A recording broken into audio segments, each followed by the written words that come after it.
So in this video, we're going to go ahead and set up a destructible object. Now, if you go into your project view, under your game models, we have a wooden crate and then a wooden crate cracked. These models look identical. However, one of these models has additional pieces to it, which is essentially a cracked piece of wood. It's basically piece by piece put together. And then one of the models is just a solid wood crate. You can think of this as an illusion. A lot of what you do in game dev is all magic and illusion. And this is just another magic trick.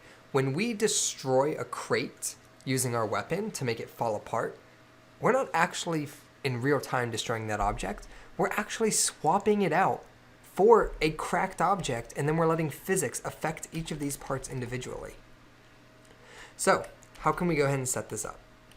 Well, let's go ahead and drag in the wood crate in our scene. Let's go ahead and position it about right here. So there's the wood crate, and there's nothing ordinary about it. It's just a wooden crate. What's going to happen, though, is when you shoot that crate, we're going to swap it out. We're going to turn that off, and we're going to replace it with this crate.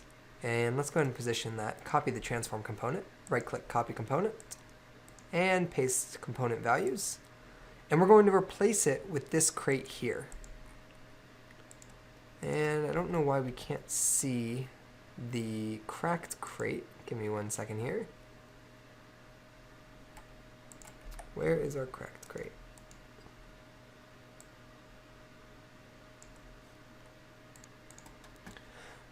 Go ahead and select your wooden crate cracked and go ahead and zoom in on it. It's actually underneath the map. That's why we can't really see it.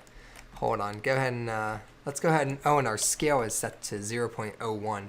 Set the scale to 1. There we go. So what we're going to be doing is we are basically going to swap out this wooden crate. So when we're going to shoot it, hide that one, and we're going to do an instant swap for this one. And you won't even be able to tell. If it was lined up perfectly, like let's go ahead and copy these components again and paste them. And set the wooden crate to a 1 scale.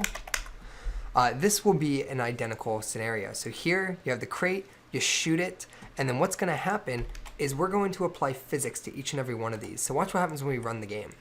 As soon as I run the game, this box collapses and gets destroyed. That's the effect we're going to create when you shoot that box. So let's go ahead, and I'll see you in the next video.